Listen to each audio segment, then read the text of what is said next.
প্রিয় শিক্ষার্থী বন্ধুরা, গণিত সেন্টারে তোমাদেরকে স্বাগতম। এখন আমরা 5 + 12i / 3 - 4i এর বর্গমূল নির্ণয় করব।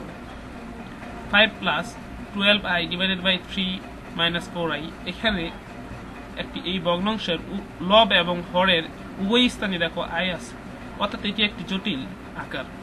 এখন আমরা এটাকে জটিল আকারের থেকে নিচের অংশের আয়টাকে প্রথমে সরাতে হবে। তাই আমরা নিচে অংশের অনুবন্ধীটাকে নিয়ে উপরে এবং নিচে উভয় জায়গায় গুণ করে দেব, অর্থাৎ 3 - 4i এর অনুবন্ধ হচ্ছে 3 + 4i।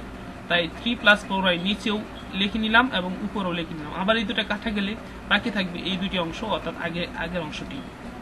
এবার নিচে দেখো একটি সূত্র হয়ে গেছে, 3 + 4i × 3 - 4i, অর্থাৎ a + b × a - b এর সূত্র, অর্থাৎ a² - b²। আর উপর আমরা গুণ করি, 3 × 5 = 15, 4 × 5 = 20i, এখানে 3 × 12 = 36i, 4 × 12 = 48, আর এই i আর এই i হচ্ছে i²। আমরা জানি যে i² = -1, তাই এই i² এর জায়গায় আমরা যদি -1 লিখি তাহলে -1 × 48, অর্থাৎ প্লাসে মাইনাসে -48 হয়ে যাবে। আর নিচে আমরা যখন স্কোয়ারটা উভয় ক্ষেত্রে দিয়ে দিব তাহলে 4 এর স্কোয়ার হয়ে যাবে 16, আর i এর স্কোয়ার হয়ে যাবে i², এবং এখানে আছে 3² অর্থাৎ হচ্ছে 9 - 16 i²। এখন দেখো যে উপরে -48 থেকে যদি আমরা +15 বাদ দিয়ে দিই তাহলে থাকতেছে আমাদের -33। আর এদিকে দেখো নিচে i² = -1, যে -1টা গুণ হয়ে মাইনাসটাকে আমাদের প্লাস করে দিচ্ছে।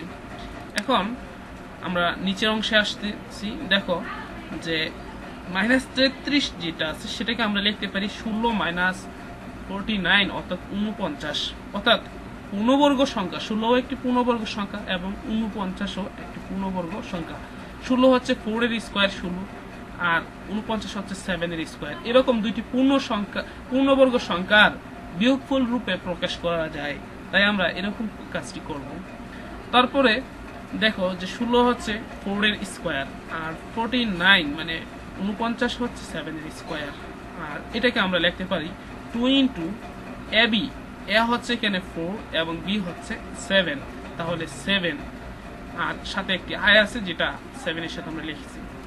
তারপরে দেখো আমরা এই মাইনাসটাকে আমরা লিখতে পারি i², তো মাইনাসটা তখন প্লাস হয়ে যাবে। আবার i² যখন আমরা নিয়ে আসবো তখনই এর আগের চিহ্নটা চেঞ্জ হয়ে যাবে।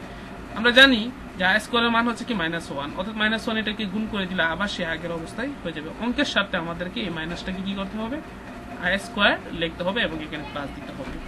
তাহলে এইখানটায় আমরা একটু গুছিয়ে লিখতে পারি 4 এর স্কোয়ার, এটাকে 2ab মনে করে আমরা লিখতে পারি 2 × 4 × 7i, আর এখানটায় লিখতে পারি 7i² 7i² লেখা যায়। তাহলে দেখো উপরে একটা সূত্র হয়ে গেছে, a² + 2ab + b² এর সূত্র, অর্থাৎ a + b²। আর আমাদের ভগ্নাংশের এই দিকে একটা নিচে একটা কাজ হয়েছিল যে 16 + 9 মানে 25 হয়েছিল, যেটা নিচে রয়ে গেছে, এভাবেই আছে। এখন আমরা উপরের এই সূত্রটা লিখব 4 + 7i², আর 25কে আমরা লিখতে পারি 5 এর স্কোয়ার। আচ্ছা, যেহেতু আমাদের অঙ্কটি বর্গমূল নির্ণয় করতে হবে তাই উভয় পক্ষে কি নিব, বর্গমূল নিব। তাহলে বর্গমূল কি দাঁড়াবে, বাম পক্ষের উপরেও +- এটা এবং ডান পক্ষ +- এটা। তাহলে রুটে স্কোয়ারে কাটা যাবে, আবার নিচেও রুটে স্কোয়ারে কাটা যাবে, শুধু থাকবে 4 + 7i / 5। এটি আমাদের অঙ্কের আনসার।